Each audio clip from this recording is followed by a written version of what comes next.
Y'all, I haven't been reviewing Love Island as much as I would like to, but I am all caught up. So I just want to talk about where I am thus far with these caricatures, okay, that are on the show. So most recently, Mert went home, and the girl that looked like an avatar. I'm not good with names, so don't hold me. But Mert went home, and now this episode, the last episode that aired was episode 7, which was the heart rate challenge. Let me just talk about the people that I can remember, right? And what's going on, and the people that I do like. So we have Justine coming back. You know, she was one of Love Island season winners, and she also won Love Island games. Really like Justine. You know what? I'm not mad at Justine with Josh. Josh is a beautiful caricature, okay? His blue eyes, the tattoo sleeve on his leg. I like Josh. I'm liking Josh the same way that I like Nick when I first saw that season, okay? He is fine. For me, I want to move right on to what's the tall dude name, y'all? The basketball player, Chris. Chris who got dumped by Huda. Chris came in a little too hot and cocky, if you ask me. And this game does not require macho, right? Because challenges can be anything, right? It's not based on bravado. So I don't like how Chris came in. And I feel like Chris is one of those guys, and I'm just basing this on what he's giving me from the way he's acting with KK. He should have saved all this hard energy, I'm here for the money shit with Huda. But no, you just throw a fake nose, you know, on some and some good hair, and he gone. But he want to get KK a goddamn hard time. To me, it's given he want KK to chase him, but then it is given, bitch asses. He want to be jealous when she interacts with Tyree. Tyree, is that his name? Let's talk about him. Tyree is a little bit confused. I need him to figure out why he's here, and when he figure it out, he can get back to us because he just all over the place. First, he liked Andrina. He saw she was sorry as hell on the challenges. He dumped her. He left her for dead. Now he talking about he liked KK and ooh KK fine and ooh KK this. Then he gonna go blow up KK spot and tell Chris that they kissed behind his back. Like, Negro, we ain't in no damn couple. Why did you have to go tell my little woe, that I kissed you on the low? I don't like that. That was some bitch ass shit. And now he fancy and Justine. Girl, is her name Justine? I think. Justine run. Because he ain't no good for nobody.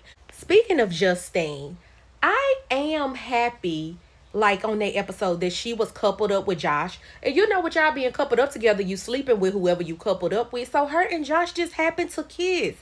I was super excited about that. How about y'all?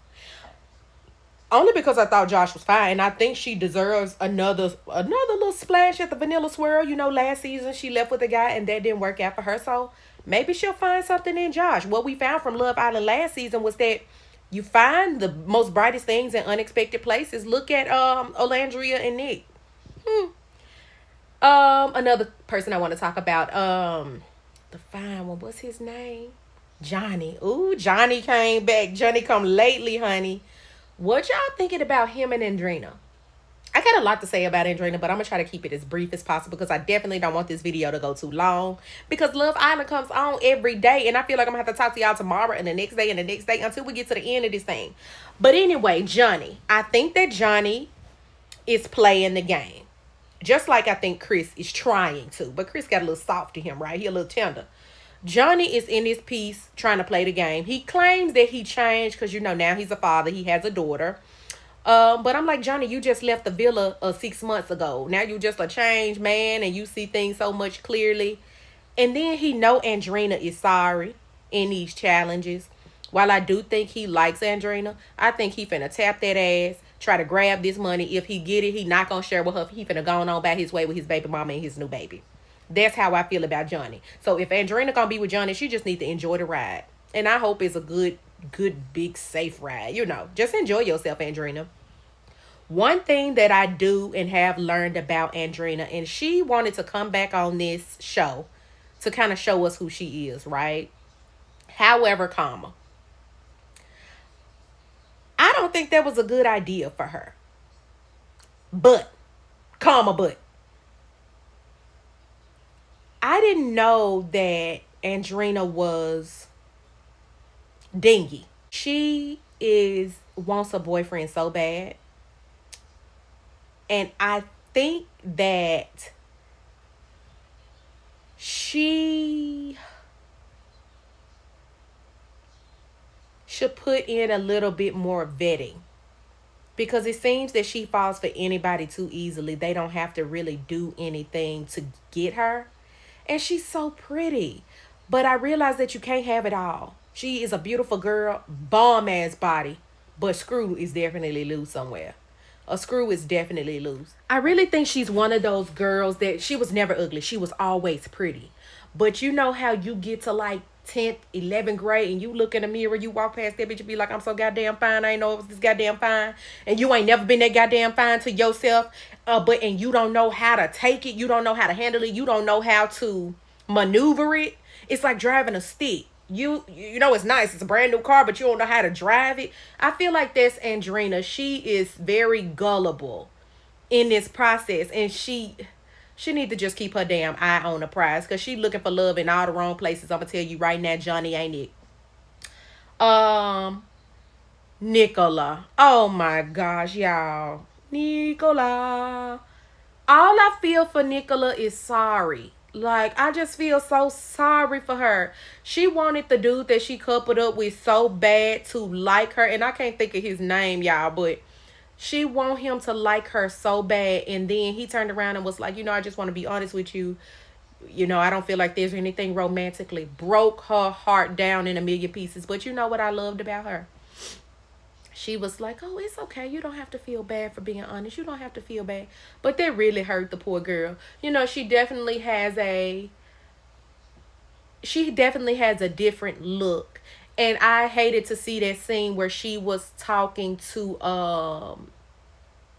Kendall's girl about wanting somebody to like her. Everybody likes somebody in the villa, but nobody likes me. And I felt bad for her. But it did make me look at Chris a different way when he would just compliment her and say, you look nice, or tell her, you were going to be my second pick.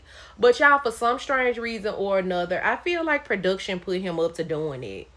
Even when Charlie, and who am I to say that she's not somebody's type, or, who am I to say that? Maybe it is genuine. But one thing I have learned about this show from Ace's interview is that production will use you as a piece, as a scheme that Todd set up to come to us with the bullshit. That's what I do know. I think those are the only important people that I wanted to talk about. No, let's talk about Kendall. What's Kendall's girl name? The UK black girl. I can't believe I can't think of her name. But I like her. And I liked her vulnerability of sharing that she was a virgin. Kendall is really, to me, fighting hard to prove he is this. I don't know. I don't want to talk about nobody's preference or anything like that. But didn't Kendall get exposed showing his booty hole to a man? Whatever the case may be, I think that Kendall needs to live in his truth. If he likes both, like, okay, like both, but just be real and honest with yourself.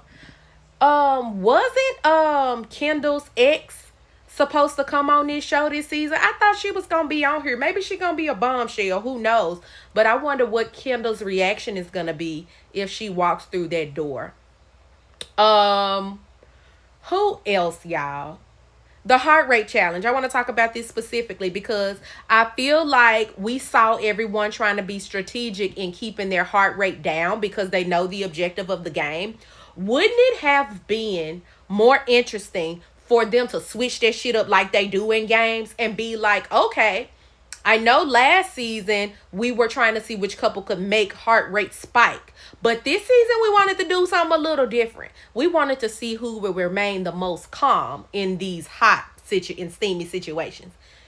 That would have been something unexpected and something in which they could not have changed the result of the game. But y'all can't sit up here and damn tell me that Nicola and her dude won this challenge. There is no way. There is just no way. I would have given it to Andrea and her guy. Justine. And I'm not giving it to Chris, but I think KK could have won on her own. We got to talk about who is vulnerable.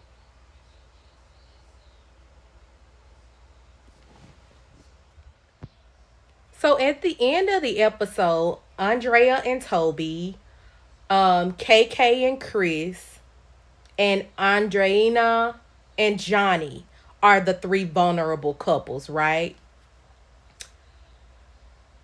Y'all, how did this even happen?